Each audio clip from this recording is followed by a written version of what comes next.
I feel like the fact that Chrono Cross exists at all is a small miracle in and of itself. As a sequel to Chrono Trigger, a game widely beloved by JRPG fans around the globe, shouldn't it be doomed to fail from the start? How can you attempt to reach or even surpass the heights of a game considered to be the best RPG of all time by so many people? What can you add to perfection? The developers behind Chrono Cross must have faced those same questions too. I can hardly imagine how taxing it must have been to work on this title with all the pressure and expectations attached to it. And yet, in the end, not only did Chrono Cross become a financial success, it also received critical acclaim and found its way into the hearts of many players. I never played Chrono Cross before.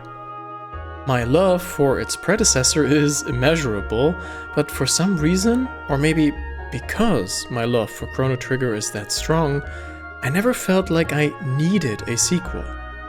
Chrono Trigger, to me, is JRPG perfection, the very essence of the genre, the pinnacle of game design in all its various aspects.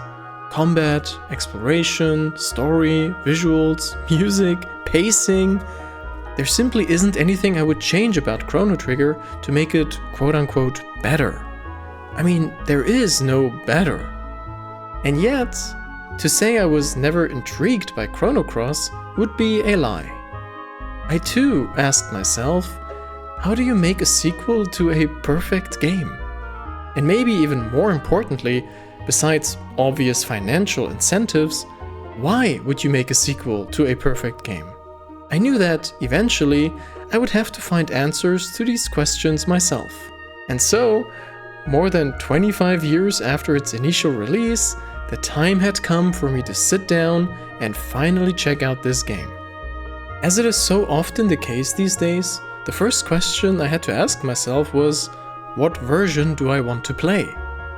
There's the original release version on the PS1 and the 2022 remaster for PC and modern consoles. The remaster, it seems to me, is widely considered to be the inferior one, as it is plagued by bugs, glitches, and also includes some updated textures that look rather terrible, as they have that typical sloppy AI upscale look. As I had the game in my Steam library anyway, I at least wanted to take a look at this new release. I was glad to find out that you can disable the new textures and just play with the original visuals. However, I couldn't play that long since the game crashed literally 5 minutes into the game when the first battle started. I shouldn't be surprised, of course, since we're talking about modern Square Enix, and they usually don't give a shit about anything anymore, so yeah. I uninstalled that game and just grabbed a totally legal copy to play on my favorite emulator, DuckStation. Having finished the game now, after about 35 hours, here are my thoughts about the experience. I think Chrono Cross works because it is not a direct sequel to Trigger. It would have been so easy to make this another one of Chrono and Friends' adventures that takes place right after the events of the first game. To just let the old gang go up against some new foe threatening the world or the universe or even time itself. Instead, the developers chose a very different and, in my opinion, rather bold path. You play as a new character, Surge, and follow him alongside another new face, Kid, and a bunch of new and also old characters on their journey towards saving the world, or the worlds, once more. Much like in games such as Nier Automata, the connections between this game and its predecessor remain quite murky for the longest time. There are hints and nudges towards Trigger, characters that seem to be from that game, names and places that you heard before, and so on. It is only towards the end that the links between both games become much clearer and you start to see the bigger picture. When finally it does click and you see how the events of the first game lay the groundwork for the second, I can see how fans could react to this quite emotionally. The way Cross portrays the characters from Trigger and some of their actions and how they impacted the world surely is contentious in the fanbase. I personally don't feel like Cross retcons events from Trigger, and I don't see how it destroys its characters and legacy. On the contrary, I like how it touches on a darker interpretation of the seemingly happy end from the first game. All the while, it is telling its own story with its own world and characters, which is commendable in my opinion. This allows Cross to formulate its own identity, to stand on its own 2 feet. For about 2/3 of the game, I didn't even consider this to be a sequel to Trigger. The world feels similar, there are commonalities in vibes, music and world building, but overall, Cross feels unique and distinct. Part of that is due to its gameplay and, most prominently, the combat system. I'm not going to go into detail too much when it comes to combat, but let me just say that I absolutely love the element system. Basically, every action you take during battle, besides normal attacks, is tied to elements, which function as equipable abilities and items. Each element corresponds to a specific color with 6 colors in total, where pairs of 2 colors balance each other out. So for example, red is strong against blue and vice versa. Elements can only be used if a character has the appropriate element level, which is raised by successfully hitting an enemy. Attacks are also dependent on stamina, which is depleted with each action. To make matters extra complicated, using an element changes the color of the field, which in turn affects the strength of elemental attacks. It sounds a lot more complicated than it actually is when you play it yourself. Once you get the hang of it, you internalize all of these interwoven mechanics and can get through the battles rather easily. There are 2 reasons why I love this system. For one, it encouraged me to use magic attacks more often. I have a confession to make. I'm a notorious hoarder in JRPGs. I'm the kind of guy who rolls credits with like 20 megalixirs in his pockets and feels proud about it. It's stupid, I know, but that's how I'm wired, I guess. Well, in Chrono Cross, I used everything I had at my disposal. Since there is no MP, I never felt bad about using my elements as they are recharged after every battle anyways. There are still usable items that come in specific quantities, but still I felt much more lenient with magic attacks due to how the system works, and I just didn't have to hold myself back from using everything I had to save a little bit of MP or something. The second reason I love the element system is that because elements can only be used once per battle, encounters in this game are generally designed to be quick, fun, and snappy. The game knows that you only have so many attacks until you run out of elements, and so the combat is designed around that.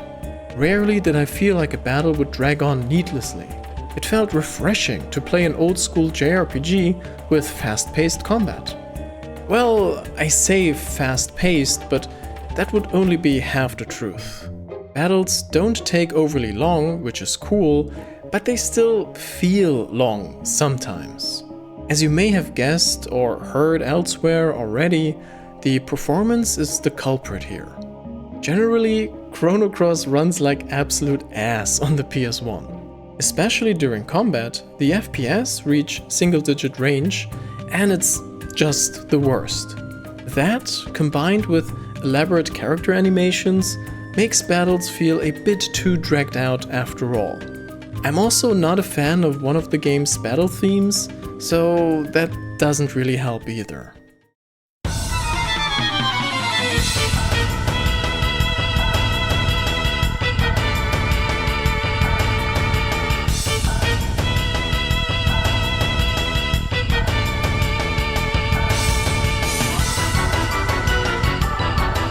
Thankfully, my good old pal DuckStation helped me out here, and I made use of the fast forward function continuously.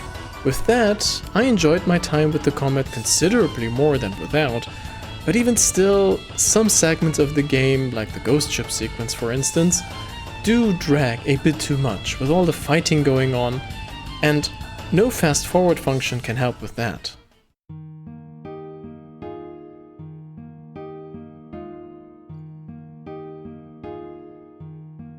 One thing that stands out about this game is the vibes.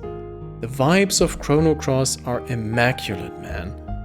I don't know what it is about games from that era, but the way they display water, sand, the sky and the sun is just on another level. Skies of Arcadia, Final Fantasy X, and now Chrono Cross are equally beautiful to me in this regard. There is a permeating tranquility in everything as you wander along these gorgeous pre-rendered backgrounds, watching the waves break against the shore or the sunlight shining through the leaves of a tropical forest. Everything is so vibrant, bright, and teeming with life. And there's great variety too. Besides the sunny and tropical beach vibes you get predominantly in the beginning of the game, later areas come in all shapes and forms. Dark caves, deep and mysterious forests, underwater areas, foreboding castles, or futuristic sceneries are all part of this game's world, so you'd never feel like you're only confined to one specific look and vibe. Still, since these areas are all connected via the ocean that you have to traverse by boat, there's an overarching feel of maritime adventure. Just you and your companions on a seafaring journey across the continent. It's evocative and lush, full of sunlight and optimism, despite the game's sometimes dark narrative tone. More on that later. Overall, it's just insane to me what the developers achieved in terms of visual fidelity, given the technical limitations of the PS1. Of course, the atmosphere would only be half as dense if it wasn't for the music. I think it's fair to say that Yasunori Mitsuda is one of the finest composers in the video game sphere of all time. His melodies always carry a certain melancholy and depth that few others in the business achieve. While I still adore his work on Chrono Trigger and especially Xenogears, this right here may actually be his best work, his magnum opus. His music fits the tone of the game perfectly. It's understated and quiet, and apart from the not-so-great combat music, it invites meditation and reflection on the side of the player. Traversing the overworld while listening to transcendental tracks such as this one right here is something wholly unique to Chrono Cross. No other game lets you experience this feeling in this way. I could pick out more examples from the soundtrack, but what would be the point of that when 90% of it is just brilliance in music form? If you haven't checked it out yet, do yourself a favor and do so, regardless of your interest in the game itself. It is simply one of the most emotional and ethereal compositions I've ever had the pleasure of listening to. Now, while I have nothing but praise for the audiovisual presentation, and at least mostly the combat too, it gets a bit more complicated with regards to the story.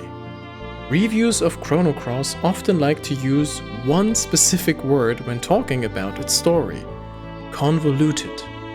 Seriously, I found that word in pretty much every single review I ever read about this game. Sadly, I have to agree with this assessment to some extent. The plot of Chrono Cross is really convoluted, and the game doesn't do a great job in explaining what the hell is going on half the time. For the majority of the game, I was never really sure about what my current objective was, where the story was headed at all, what everything was actually about. I just followed the events of the game, but I had a really hard time connecting the dots. Then, towards the last third of the game, and more pressingly when I got to the second disc, all of a sudden the game started dumping heaps of lore on me, including some deeply impactful revelations about some of the characters' origins that are just dropped in a sub-sentence, and I really struggled to make sense of it all. When the connections to Chrono Trigger became more pronounced, and the plot started to include high-level concepts like time travel, multiverse theory, and different timelines, different dimensions, things started to get a little bit fuzzy for me. To top it all off, a bunch of proper nouns are introduced and thrown around as well. Characters start talking about the darkness beyond time, fate, not fate, but fate, the time crash, Prometheus and the dragon gods, Chronopolis and Dinopolis, and one of my personal favorites, the quasi-existence. It's all a bit much, and while I appreciate the ambition to tell such a complicated and intellectually demanding story, I still think the game fails to competently translate that story to the player. Make no mistake, I am not saying that the plot makes no sense, and on a fundamental level, I could follow the events of the game, and I had a satisfying conclusion in the end, but many open questions remained on my part nonetheless. I think if you have to read up on the events of a game in a wiki, and thank you Chrono Compendium, I love you, even though you did pay attention and try to engage with the game's narrative every way you could, the game itself somewhat failed. You may feel differently, and maybe the plot made perfect sense to you, but to me, I was utterly confused in the final hours of the game. The complicated plot and my incompetence to follow some of the events was a bit of a bummer, sure, but for some reason, I didn't really mind it all that much. The game has an overall dreamy vibe and can become quite abstract sometimes, and so I just let myself be wrapped up in its world, even though some of it didn't really make sense to me. It's hard to explain, but the nature of dreams is explored in this game too, and so the fact that the story feels kinda dreamy and nonsensical sometimes didn't really subtract much from the experience. Maybe it even added something of value, a notion of freedom of interpretation, if you will. It's hard to put into words, but for me, the story was more of a journey into oneself, and less the telling of a coherent plot with a clear linear structure. All that is to say that, even though I struggled with the game's storytelling, I also found something to love about this exact approach. Make of that what you will. Something else I need to bring up when talking about how this game confused me is how you are guided through the game, or rather how you are not guided at all sometimes. On multiple occasions, I simply had no idea what the game wanted me to do next. A cutscene would play out and end, and I would just stand there like an idiot thinking, and now what? Where do we go now? Something I usually never do on a first playthrough, but I was forced to, is looking up a guide online to help me progress. More often than I would like to admit, I was frankly a bit shocked about what the game expected me to do and to figure out on my own. So many times there were no indicators at all that I had to go to a specific place or talk to a specific NPC, and it made the whole experience a little obnoxious sometimes. To add to the confusion, the game is separated into two distinct worlds or dimensions, different versions of the same world basically. Each location has a counterpart in the other world, and most NPCs do too. Oftentimes I just found it quite random where I had to go and what I had to do. To make matters even worse, the game often requires you to perform a specific action in a very specific point in the scene. Yes, there is actual pixel hunting here, and in most cases, it is not clear at all when there's an interactive element hidden in some pre-rendered background texture. I would often cry out, saying, "Oh, there's a switch?" Or, "Oh, the game wants me to jump down here?" And this stuff just hindered the entire progression considerably. There are also some smaller points of contention that I want to cover quickly. One thing, backtracking. Dude, the backtracking can be such a pain in the ass here. I have lost count of how many times I traversed this godforsaken Viper Manor, or ran through Termina and Galdov, just looking for some NPC or whatever. It's the worst. Especially during the quest with the 6 dragon shrines, I was so close to losing my mind here. Another thing is the characters, and while some of them really grew on me, especially Harl and Kid, most of them just remain super underdeveloped. There are barely any scenes that give characters depth or any kind of development. Given the fact that you can recruit up to 45 playable characters, this is hardly a surprise. But, who forced developers to include that many? A set cast of a handful of companions would have been so much more impactful and memorable too. I also really struggled to relate to Serge, which is kind of a problem because he's the protagonist after all. It's just that, as far as silent protagonists go, he is one of the most unfitting ones in my regard. Constantly, there are events of epic proportions happening around him, and he just takes it. It really feels unreal sometimes. For instance, when a character like the Prophet of Time lays out in great detail what role Serge has to play in the greater scheme of things, and Serge just stands there and shrugs. It makes him seem barely human at times, which may have been intentional on the side of the developers. I don't know why they would make that choice, but to me, Serge could have used way less passivity and more responsiveness, at least in some of the more emotionally loaded scenes, of which there are quite a few towards the end. Lastly, and that's not entirely meant as criticism, there's just so much content, and so much of it is missable. After I beat the game, I finally learned how to craft super powerful items with rainbow shells, which I never figured out how to do during my playthrough. I also looked up how to recruit certain characters, and again, I was a little bit shocked about what the game expects you to do to get them.